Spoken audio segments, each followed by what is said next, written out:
Hello and welcome back to My Mom's Basement. It is Robbie Fox, and I am back with Clem for another X-Men 97 recap edition of My Mom's Basement.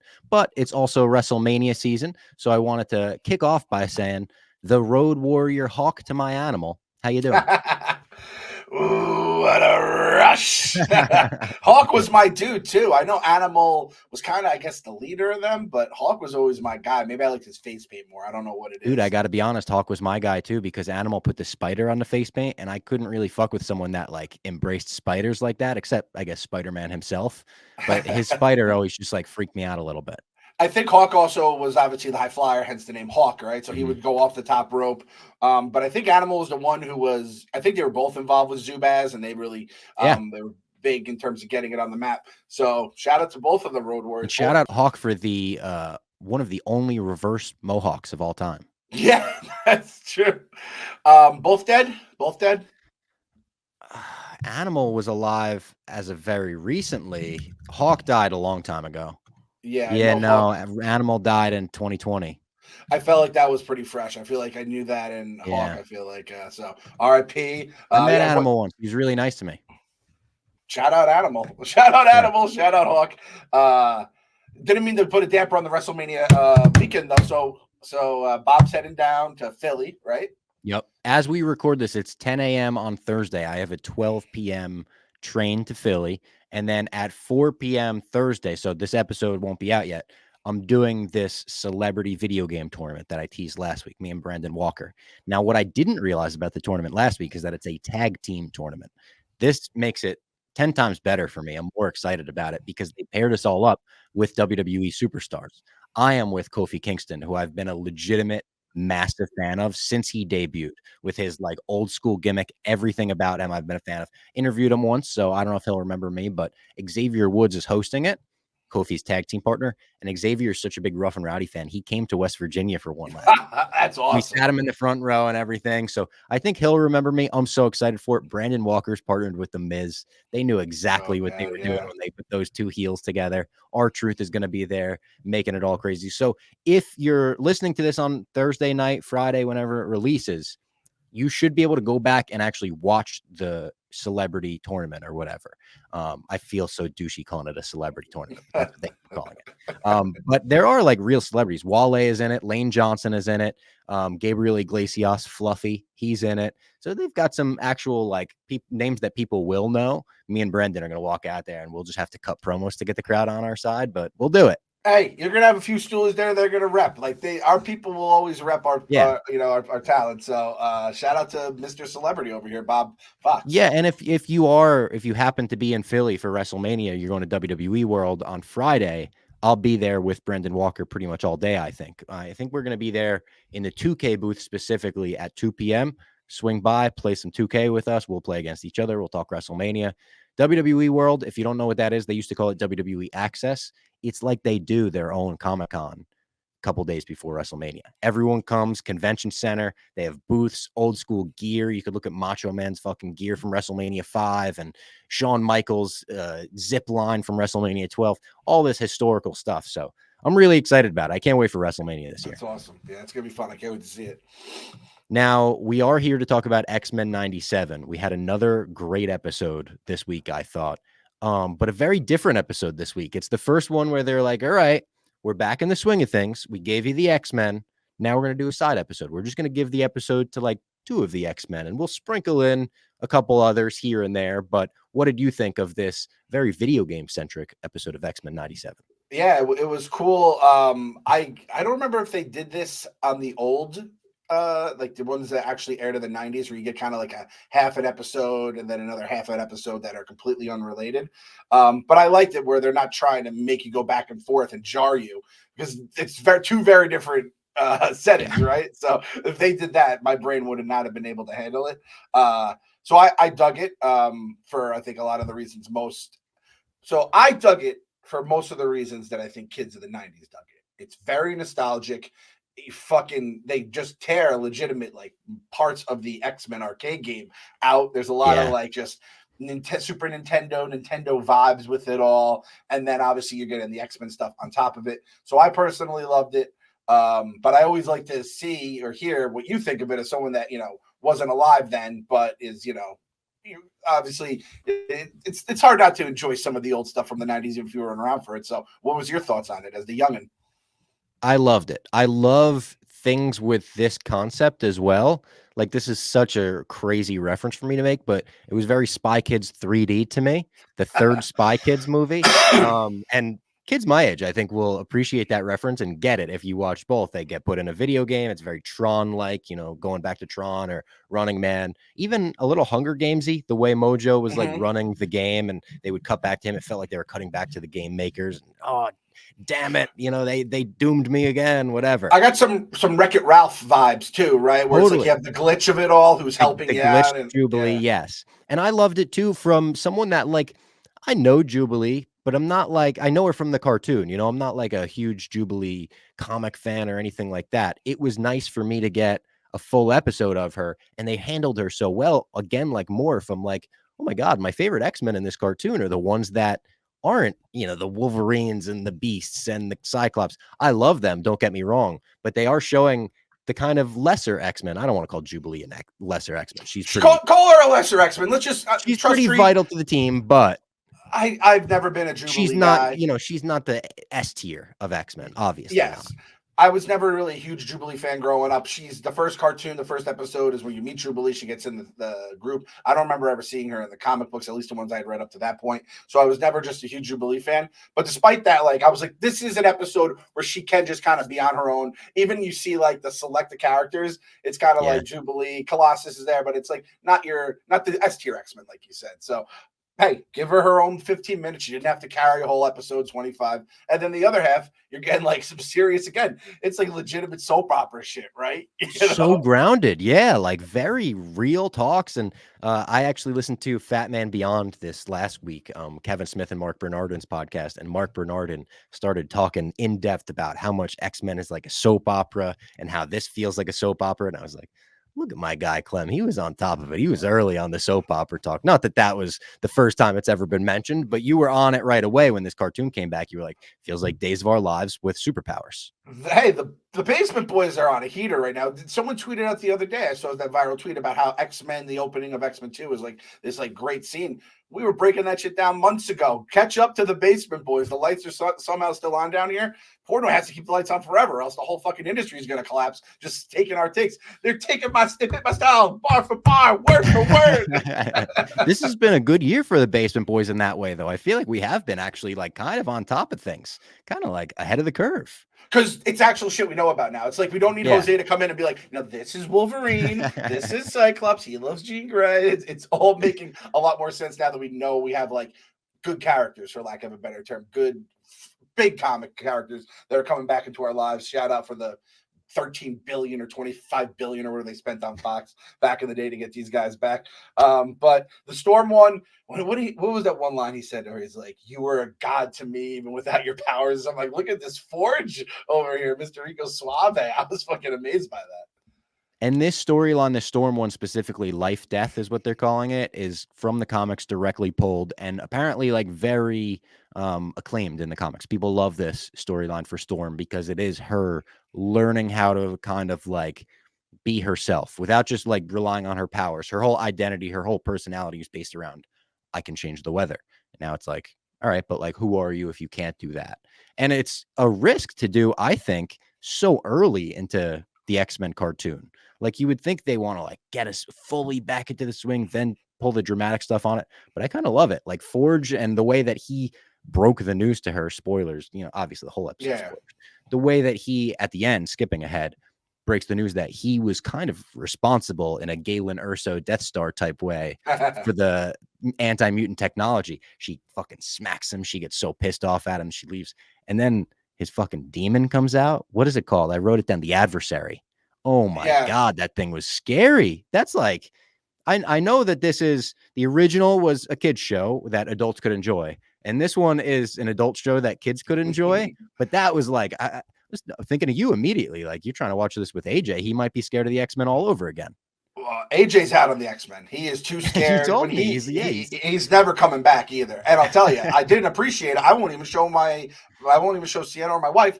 It's anti-bird propaganda is what it is. I didn't like this. You're a big bird guy. Yeah, that's big right. adversary. We just got the bird fly outside. We have a Wi-Fi bird feeder, and I do the AI to tell you what birds are there. It's a beautiful thing. And then I got this fucking bird fucking chomping on people. I'm like, birds don't attack humans like that. Granted, it's just one evil mutant bird or whatever the fuck it is. But I did not appreciate that. I appreciate Forge telling that stuff to Storm when he knew she couldn't fucking lightning bolt his ass out of the fucking universe. Totally. Right? Very smart all right, move by him. Now that I took your gun away, like, yeah. I want to see this adversary and Khonshu in the same room. Yes. Imagine that. A couple crazy birds. A couple crazy birds going at it. The thing about Storm, I'm with you. The timing is like a little weird, but I think you really can't have Storm at the mansion with Xavier, with Magneto taking over for Xavier, because then she's kind of the leader. She pushed back on a lot of shit. He's kind of the fucking big dog now, right? So Cyclops and Jean, they were in Washington, I think they said. Storm is obviously figuring this shit out. And my boy Magneto, what that guy is doing to Gambit is it's breaking my heart. He's fucking giving Gambit's girl some fucking sugar right in front of her eyes and just like basically mocking him. He's like, oh, there wasn't much sleeping last night. Yeah, I wouldn't say when you were sleeping. Yeah. I'm like, oh God, he's fucking ruining Jubilee's goddamn birthday. And he's like straight up just like evil old man. And it's like he kind of is like the fucking big dog in the room. So what are they gonna do? Nothing. They're not gonna do a goddamn thing. I love the vibe with him and the X-Men too. When they suggest, and Jubilee's like, it's her 18th birthday, we want to do something for you. She's like, I want to go to the arcade. That would be the most fun thing in the world. Immediately, part of me was like, all right, me and Jubilee, we're kind of the same person. That's kind of what I would want to do for my birthday party anyway. And then when they're like, we can't fucking take Magneto to the arcade. What are you talking about? Like Magneto, we're going to take him and he's going to be running around playing pinball or whatever. I was like, oh my God, they're afraid of Magneto. Like we're afraid of Dave. Like when we pitch ideas, we're like, we can't take Dave to, like it's such a great dynamic between him and the rest of the team. But then when Dave's the one who's like, guys, let's go to Disney and go on the Star Wars rides, we're like, oh my God, I'm waiting. I need Magneto to have his Disney Boys moment with the X-Men. That's what this is all building towards, and I cannot fucking wait for it. That's someone for this episode. Can you Photoshop Magneto from X-Men 97 with just the mouse ears on? Like he's at Disney. Maybe put a balloon in his hand. And kind of just like topping off, and we've loved the cartoon. I'd say this is probably like my least favorite of the 4 so far, or 5 or whatever it's been, but I would probably agree watching it. But that being said, this show already has more thought put into it, despite being a reboot of a cartoon from the 90s, than like all of Secret Invasion had. The fact that the intro is a living object, like the Game of Thrones map, where it'd be like, this city's out of it, or this city, like something broke, so we're going to break it in the map, and then we're going to have a new character here, and it would pop up. You're like, holy shit, it's a living, breathing intro. Same thing with the X-Men. Bishop, no longer in the intro. Storm, no longer in the intro. Jean Grey, fake Jean Grey, didn't have the ponytail. And now the real Jean Grey is back. She has the ponytail. Mine exploded. I saw obviously Magneto was there, but that was like from the jump. So I was like, oh, that's just how it's going to be. His ass is going to be taken out whenever he, turns on the X-Men, likely after his Disney Boys moment. And it was just like, oh, fuck. Like this thing is, and there's, I think, a lot of little stuff in the episode. Again, like they're doing the music, but they're doing it in like the 16-bit format. It's just like people that care. Who would have thought? And it really sucks. It turns out this goddamn BEAU Bo, him just being an OnlyFans weirdo kind of sucks for us now, because like now that we see it, and I'm like, fuck, he's gone. He's not going to be back for season 2, and that's when you worry about like how well it's going to continue. I don't believe that's true. As far as I know, he finished season 2. Oh, okay. And that they're just animating his work. The report was kind of like, we will not be bringing him back for season 3. So I don't know, they could always go back and rewrite some of his shit if they want to take his name off of it or whatever. But as far as I know, season 2 is done. That's beautiful to hear. Season 3, by that point, we're talking X-Men movies. We're so into like live action. And like he probably would have moved on by season. This is me like coping. I'm like, he probably would have moved on. Like this is going to be a hit, and he'd be too big for it anyway. So another one for the X soap opera. like you already mentioned, my biggest note of the episode was just Magneto getting Rogue her coffee first and getting the order right. That was the dagger in the Gambit Rogue Oh, relationship to me. If I were Gambit, I think I would take my pride and go home. I'd be like, you know what? I'm gonna go leave the X-Men, maybe try out for the Avengers if they're kicking around in the 90s. I'm not interested in this dynamic anymore. he's when Gambit leaves, I feel like this is we're on the fast path there. Like we're like just get ready for You're it, gonna everyone. find Gambit fucking in his cabin, like Red from Shawshank. He's like this Hanging guy. from the bathroom, no Yeah. dishes, nothing. No dishes. Exactly. No dishes, nothing. That's what they're sending Gambit into. It's tough, man. And like Um, Magneto, this is the thing. Magneto is kind of a cool ass villain, and he's fucking smart. He's stronger than all of them. Like Wolverine, what are you gonna do? I will literally rip your yeah. skeleton out of your body, which is probably might even happen next episode. The way we're going, like they nothing's off limits, and they're just crushing all these different comics. I saw that there is a gap between. So next week, I don't think we're going to get Storm. Storm, they're going to follow up in 2 weeks. It looks like based on the episode. Oh, notes. interesting. Yeah. Interesting. Because this was a part one. This was the Yep. first part one of the season, I believe. I think. Yes. And also dealing with some of the older stuff. I meant to mention this. I saw it yesterday and I started it. Screen Crush. They did a every episode of the X-Men, all 75, recapped in 35 minutes. And I'm I saw remembering that. a lot of stuff I forgot all about. I'm about 10 minutes in. The algorithm got it to me.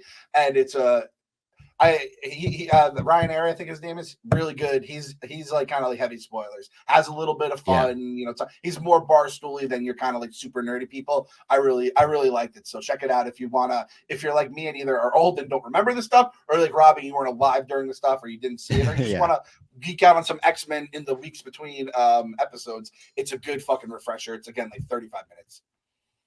I loved Logan calling Beast a blue Rogaine ad. Yeah. Shut up, blue Rogaine ad. It's such a good chirp. And that is like, again, like a lot of this shit like would have played even bigger in the 90s because Rogaine was such a big thing when it first came out. So I love that. And I'll tell you, man, Morph is a good, like, he's always sticking up for his people. He's a good zinger. He's a good dude to have around, man. I'm happy we have Morph in our life, like you said. The quote unquote lesser characters are definitely holding their own. Again, Gambit getting fucking neutered is something I did not see coming. No, they took the coolest, like the one who, like we said, he was kind of the Boba Fett of the X-Men. Yeah, you just see the action figure and you're like, that's my fucking guy right there, and he's the cuck now. I was gonna say there is a chance, a non-zero chance, because we know the show is a little more dull, that Gambit just gets like legitimately cucked in an episode and is like watching Magneto. It's like, you sit there and he's like, I'm going to show you how to touch this beautiful Southern woman. Yeah, it's I was going to say subtly implied, but I would say it's not so subtly implied. The X-Men are fucking like Olympians. Like they just fuck each other constantly. Bang, bang, bang it a bang. Yeah, and Magneto's slinging dick, the way he carries himself, even before all the rogue stuff, just the way he walks into the UN and shit. It's like, oh my God, yeah, this guy's a Silver Fox. So the X-Men, they be fucking for sure. They be fucking. And again, the hair is going along. Old Magneto was slinging some evil dick. This Magneto is slinging some good big dick energy. That was a thing once upon a time, right? Like, he's fucking, he got it, man. He got the Riz. Got the Riz. Then we get the whole video game storyline we've been talking about. Mojo appears. Mojo, a great underrated X-Men villain who I didn't remember till he came back, and then I looked him up and was like, I kind of do remember him now. One random note that when they're in Genosha for the first time and they see like the mutants as slaves, the guards that chase them, they look exactly like Boba Fett. They're green. They have like a red visor. I was stunned by that. I loved how many callbacks there were to not only the video game, but also the old show. When Mojo's like, my greatest hit was when and then they literally like remind you who he is, where he came from. Like you said, the video game music is so fucking good. And it's so 16-bit Sega, Nintendo, Motendo, this episode's called, brings you back. And they even changed the art style a little bit, like back and forth when she puts on the sunglasses. They do a couple different versions of it where I thought the art in this was awesome. It felt like, even though it was probably our least favorite so far, I would imagine this might have been the animator's favorite. just based on how Yeah. crazy it gets in that video game world, how many different styles they get to blend, and the 16-bit making references to Days of Future Past with the poster on the That wall, was making awesome. references, to the arcade cabinet. You see the X-Men arcade cabinet at one point. Really cool stuff though. Even Spiral, didn't expect to see her. She was like Mojo's assistant. She kind of betrays him at the end. I think they didn't really like dig into that too much, but when they defeat Mojo, she's like standing behind him. I think she like unplugged him somehow. She's smiling. So Yeah, I was like friend or foe. I didn't know what to make of her. I forgot. I don't remember from the comics at all. And Morph turned into her, and I'm like, I don't know what the fuck's going on with Spiral. yeah. So, yeah, very cool.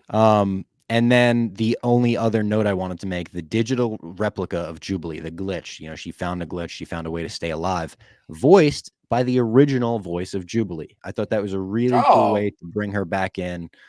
Very Jeff Bridges and Tron Legacy, very Leonard Nimoy and Star Trek 2009. Super cool, though. The Magneto boss battle was good too. When Magneto comes down and he looks like he does in the video game and shit. I don't know if I said this last week. The video game, the aesthetics of it are a little different than the 90s cartoon, because apparently the video game is based on a pilot from 1989. And that's where all the designs were based on. Oh shit. Again, that video game, that was one of the like 4 that took countless quarters from me back in the day. And I think I said on a previous episode, I joined one time, they were on like the last level, and I was just like, holy shit, I'm gonna see the end of it. So seeing the Magneto boss fight and all that definitely brought all the memories rushing back. And at some point, like, I guess at some point I could say, oh, they're gonna run out of like stuff to like get us all giddy and happy and nostalgic. No, I don't think they really can. They're gonna do. They have an X amount of episodes a season, then they'll have another year. And at some point, I'm just gonna get old and like die, basically. But there's enough X-Men content that we can just keep pumping out fucking just fun stories. So, I mean, all around win for Marvel here. Again, this is a guy who was like, do I cut ties with Disney Plus? You guys have me hooked, at least through the X-Men. I'll tell you that much.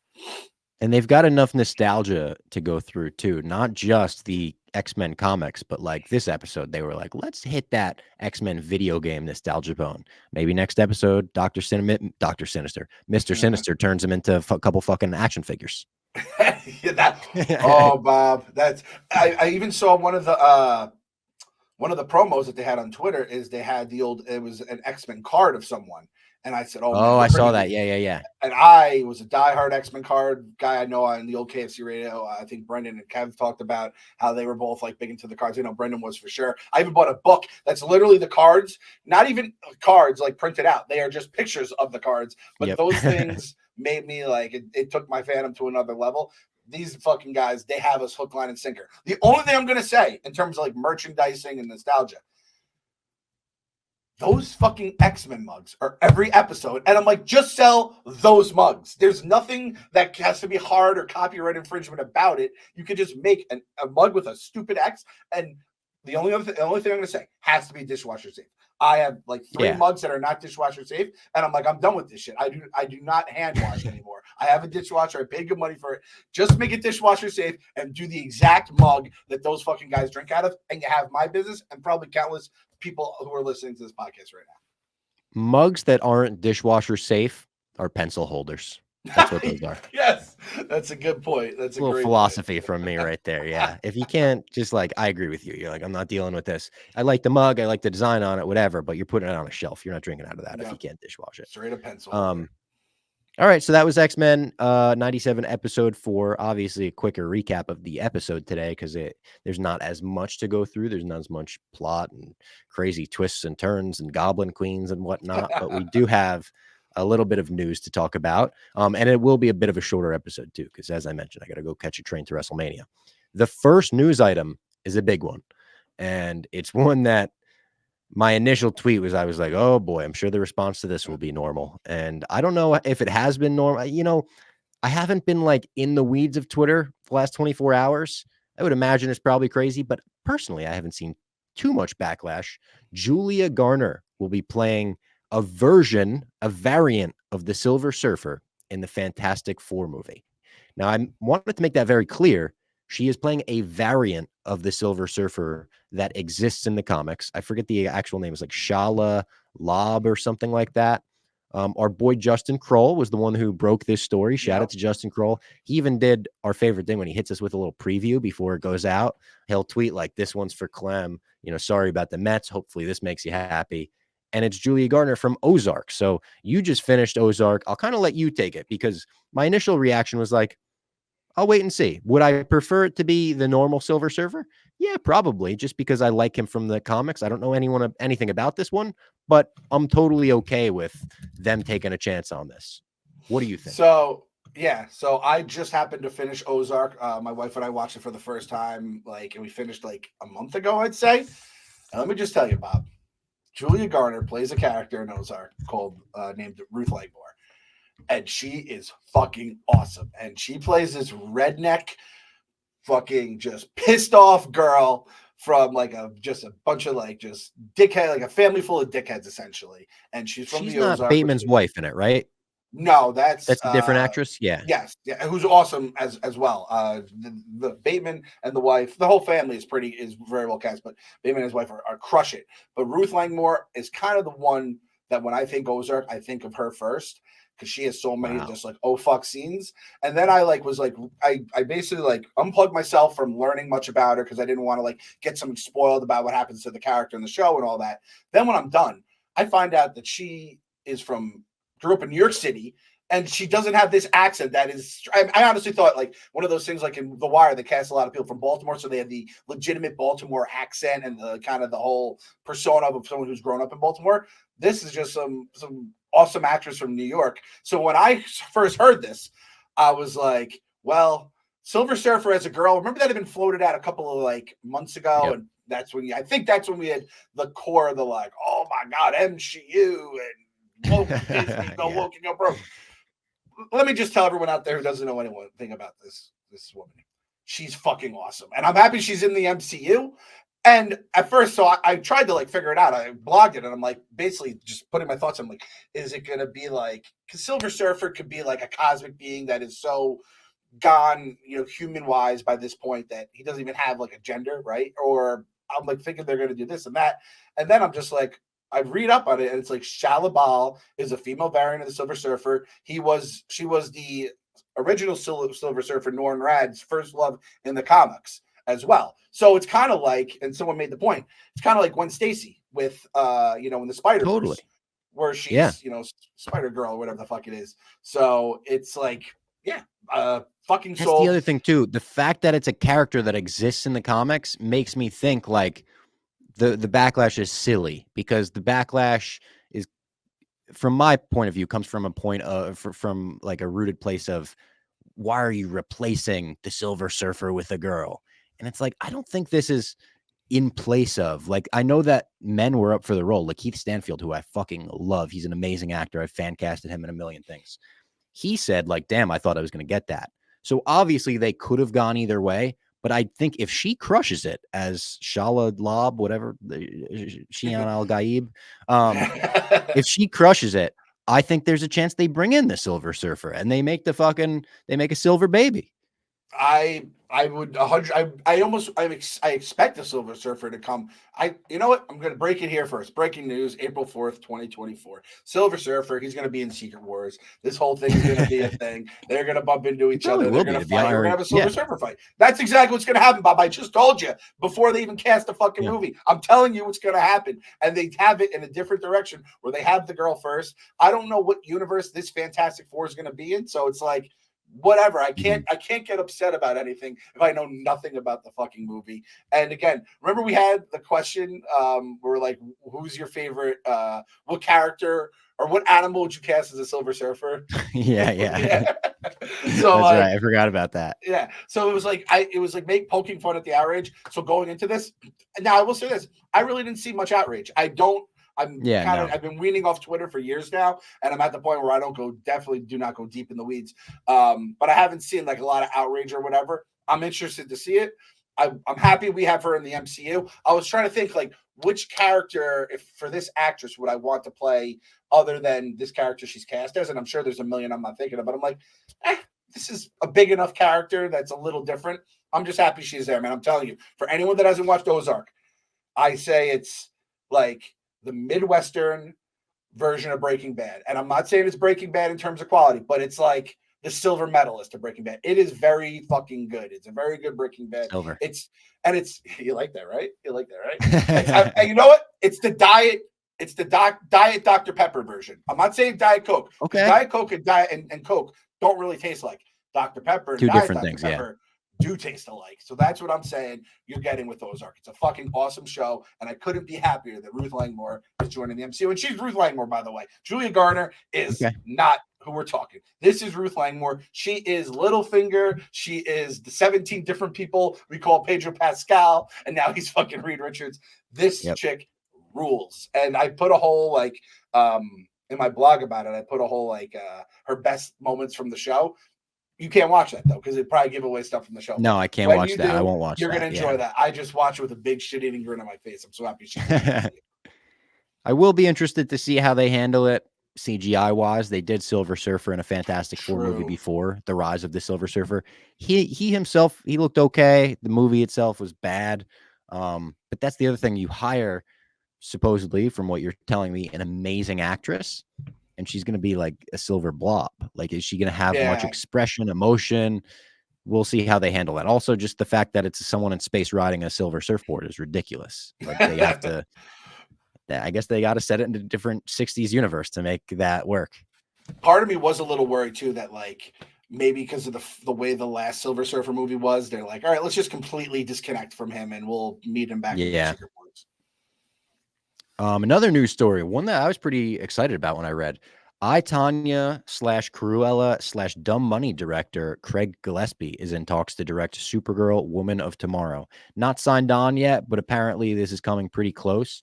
I love all three of those movies. I thought I, Tonya was fucking awesome. One of my favorite movie soundtracks of the last 20 years, I could say.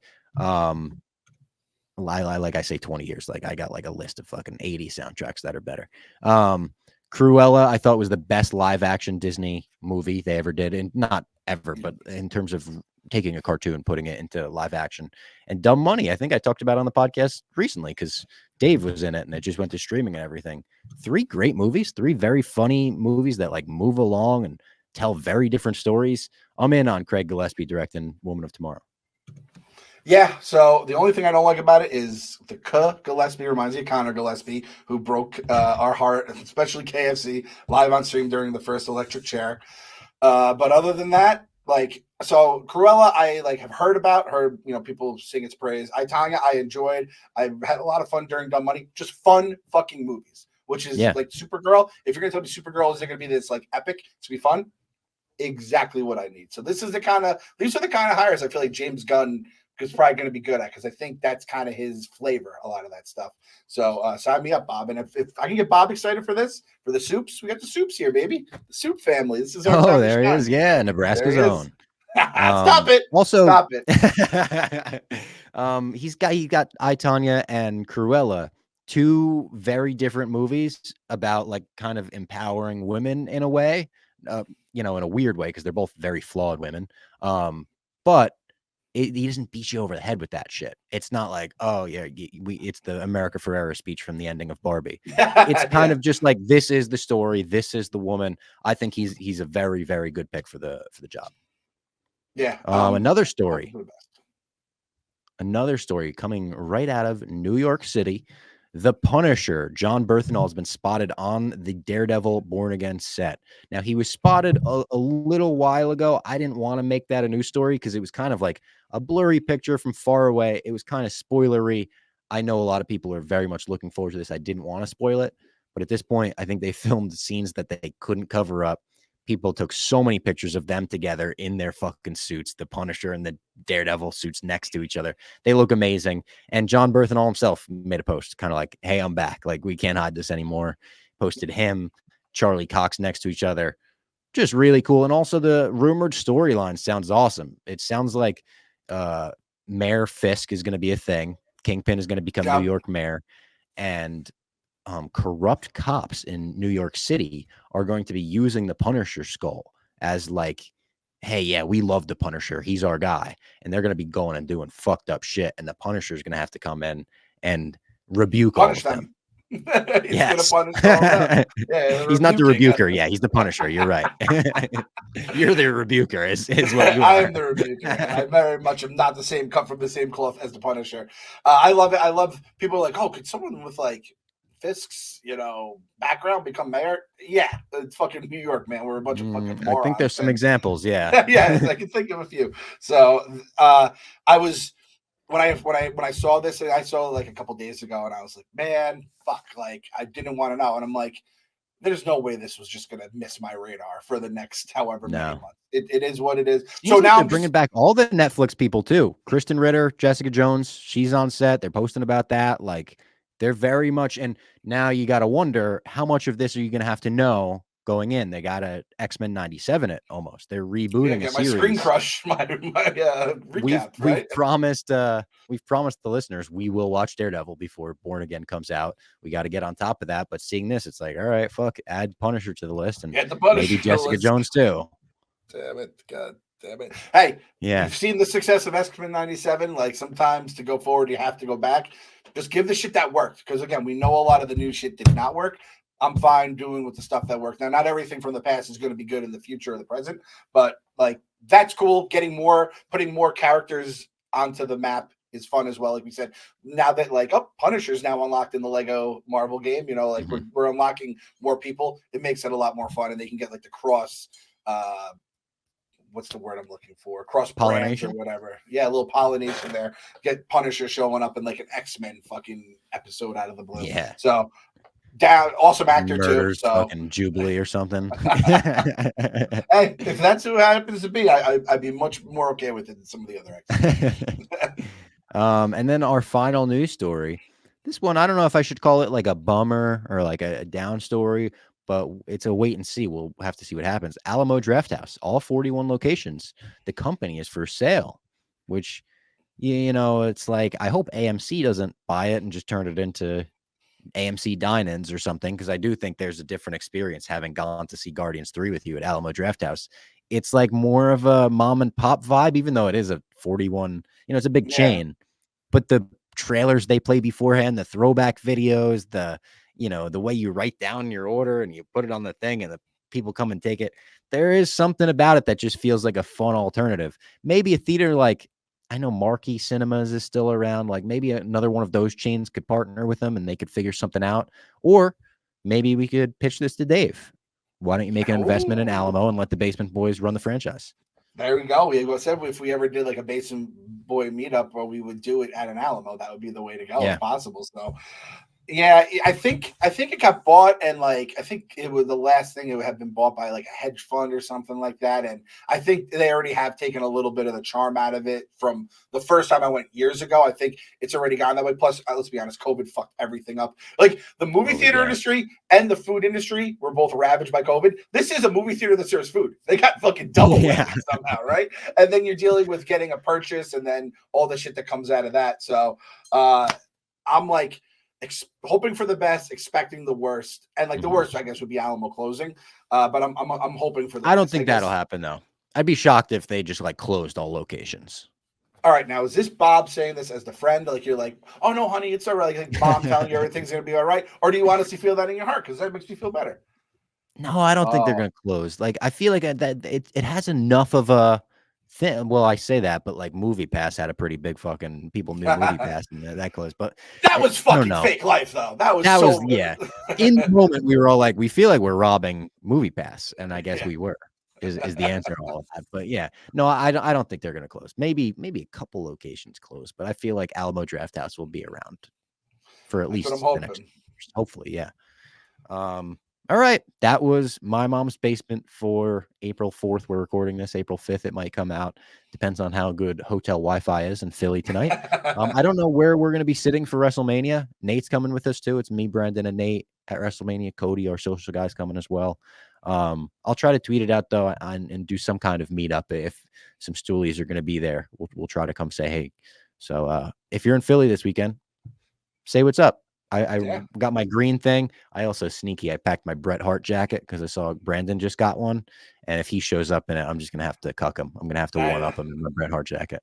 I like that. I like that a lot. The good thing is you'll be next to Brandon too. So he's so tall, he's easy to find in like a crowd. You know what I mean? So if you see Brandon, you go for Bobby. Let me run this by you. I was talking to the office yesterday about this tournament, this video game tournament, and Lane Johnson is one of the like people playing in it. I said, if there's a chance I play against Lane Johnson, can you give me some shit talk? And they were like, one thing about Lane Johnson, he don't like fun. I said, all right, that's good. And they said the second thing is he false starts every play. And I was like, oh, that's crazy. So I think if I play against him, I'm going to say, hey, Lane, just be careful. Don't start the match till the bell rings. There, if that lands with like a black eye we have a story for the pod. We have a couple, like we have content, baby. That's content. So yeah, you just fucking dex me. If you don't get punched by Lane Johnson, this entire trip is a failure in my mind. And that's great. And you're a Commanders fan too, so it's perfect. I am, so yeah. It works. The Eagles as much as I do. It works perfect. Dude, I meant to pack my Commanders hat and I forgot it at home. But at the same point, like it might be like I put my Commanders hat on and he's like, all right, buddy, that's not much of a shit talk. Like, yeah. I'm like, those guys don't start the season until it's over. Like this, might as well put a paper bag on my head. Like, yeah, it's bad. There's like articles of clothing that when you get your ass kicked in Philly, you're like, well, at least I gave a zing before. Like the Commanders, you're like almost dissing yourself and then getting your ass kicked. So I have our hashtag for the week for everyone who made it to the end. Oh yeah, let's get a hashtag. Hashtag Bob Tendo. We got a little video game going on here. Bob Tendo. Bob Tendo. Really raise that belt, Bob. Bring it back to the basement. Bring the belt back to the basement. Let's go. I'll certainly try. We'll talk to you next week.